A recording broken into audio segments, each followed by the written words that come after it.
Sindh high court ने Sindh public service commission के मुश्तरका मुसाबकती इम्तिहान यानी CCE 2024 के नताइज मुअत्तल करते हुए अहम हुक्म जारी कर दिया है। अदालत ने तमाम रिकॉर्ड सील करने, अगली समाअत पर पेश करने और इंटरव्यू समेत मजीद तमाम कार्रवाई फौरी तौर रोकने की हिदायत दी है। अदालत ने अपने रिमार्क्स में कहा है कि नताइज के हवाले से संगीन खदशात सामने आए हैं, इसलिए शफाफ तहकीकात और ऑडिट ज़रूरी है ताकि उम्मीदवारों के साथ मुमकिना नाइंसाफ़ी का जायज़ा लिया जा सके।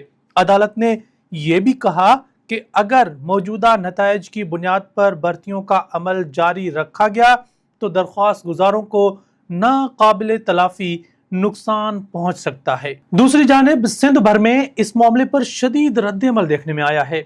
हैदराबाद, कराची, सक्खर, लाड़काना, मीरपुर खास और दीगर शहरों में तलबा, उम्मीदवारों, सियासी कारकुनों और सिविल सोसाइटी की जानिब से एहतजाजी मुजाहरे किए गए। हैदराबाद में हजारों तलबा ने एक बड़ा एहतजाजी मार्च किया जिसमें सिंध पब्लिक सर्विस कमीशन के नताइज मुस्तरद करने, आज़ादाना ऑडिट कराने और चेयरमैन वसीम अहमद को हटाने के मुतालबात किए गए।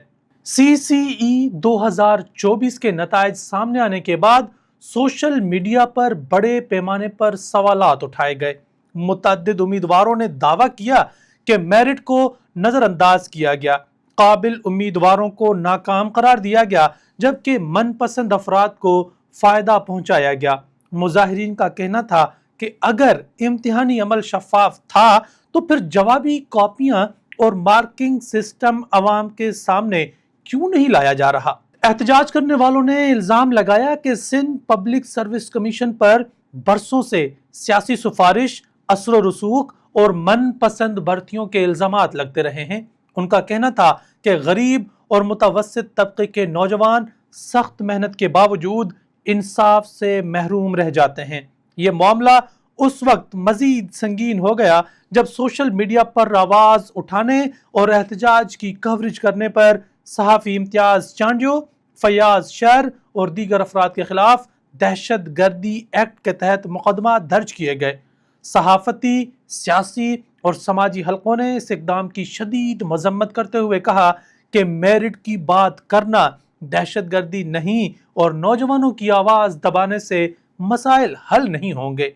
अब जबकि सिंध पब्लिक सर्विस कमीशन के चेयरमैन वसीम अहमद की मुद्दत भी मुकम्मल होने वाली है, सिंध में ये सवाल शिद्दत से उठ रहा है कि आया नई क़यादत के तहत कमीशन में हकीकी इस्लाहात होंगी या पुराना निज़ाम ही जारी रहेगा।